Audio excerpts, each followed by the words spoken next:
they wanted us to try to identify them in such a way that they would qualify for long-term Social Security disability. Now, What? Yeah.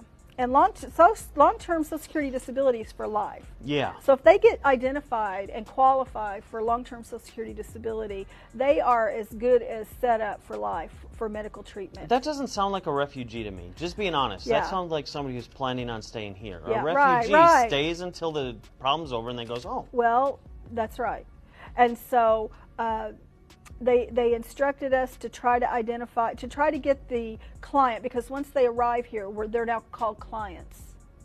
They're called clients. Yeah. Okay. Because clients pay. Sure. See? Sure. I'm starting And to so- see where this is leading here. So they told us that we needed to talk to the client and ask them if they had any headaches, recurring headaches, or any lower back problems. Excuse me, anything that would qualify them for Social Security long-term disability. Wait. So let me get this straight. Part of the screening is supposed to be, are you sick, maimed, injured, whatever? Right. No. Okay, good, you can come in. Yeah. You get on the airplane, are you sick, maimed, injured, whatever? Yes. Good, so we can give you disability. Correct. What? Yes. This is insanity. Yes, it is insanity. I mean, but in order to get Social Security disability benefits, don't you need a Social Security number? Well, we were instructed in the meeting that one of the first things we were supposed to do was sign them up for Social Security. Yeah. Wait. This is unbelievable. So they come over here and they get a Social Security number. Right. They become legal. Correct. Are you pulling my leg? No, I'm not. And then after we processed them for a Social Security card, then we were to process them for a U.S. passport. No, you're not. So that's about the time I kind of decided, okay, I was done. I've heard everything I want to know. I was so angry about this, that they would receive a U.S. passport. It just, I just couldn't believe it. I couldn't believe that we were giving these people Social Security cards and U.S. passports and free medical, free housing, free food, free everything.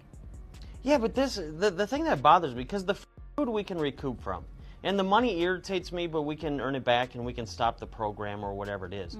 But once you give somebody a Social Security number and you give them what's considered globally the golden ticket, which is a U.S. passport, right? That is beyond comprehension that we're doing this. That's right. Do bureaucrats know this is happening? Well, interestingly enough, no, they don't. A lot of governors are unaware of how many refugees have come into their state, where they're located, under what conditions they've arrived. And I believe this is intentional. Now, we do know that the governor of Texas and the governor of Tennessee have both stopped this, and they're refusing to take any more refugees. In fact, the federal government has filed a lawsuit against both of those states because they're refusing to take any more refugees. How dare you keep your people safe? Right. But, okay, so let's just say all the states are saying we want to pull out of this refugee resettlement program from the federal government. Then they're fine, right? There's no other way the refugees are getting in? Well, no. The state can assert that they no longer want to receive refugees, and then the federal government says, all right. And so then they start implementing a program called the Wilson Fish program. And Wilson Fish simply bypasses the sovereignty of that state. In other words, the state no longer processes the refugees. That means, in plain English, you no longer get to know how many are coming in, when they're coming in, where they're going, how much money is being spent on them, whether they're diseased or not diseased. You've lost all control over the entire situation, and as a sovereign state, you've relinquished that. And so Wilson Fish comes in then, and all of the federal monies that are set aside for this program bypass the state and go to third-party entities. And that would be something like Catholic Charities or Jewish Vocational Services. So it would bypass the state entirely, and they would take over the entire process of processing the refugees. That's crazy. It is crazy. And as a U.S. citizen and as a citizen of the sovereign state of Missouri, I am not in favor of that. I think we need to maintain our sovereignty, just like we would in the United States. You know, honestly, we are first a citizen of the state of Missouri because Right. we are a sovereign state, and then we're a citizen of the United States of America. But our first sovereignty and citizenship is to our state, and a lot of people don't realize that.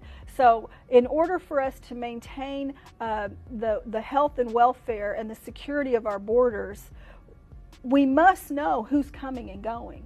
Yeah, you have to. Right. You have to. And FUNU doesn't work for me. FUNU doesn't work for me either. And giving them a social security number and a passport actually makes this problem worse, not better. Correct. Have we been placed at risk? I mean, you mentioned that this is an invasion. Mm-hmm. Are we at risk? I believe we are at risk, Josh, because when they come in, we're urged to compatriate them with fellow refugees, those who have come in before them. We are urged to locate other communities of refugees from the same country of origin, the same language, the same culture as those who are arriving.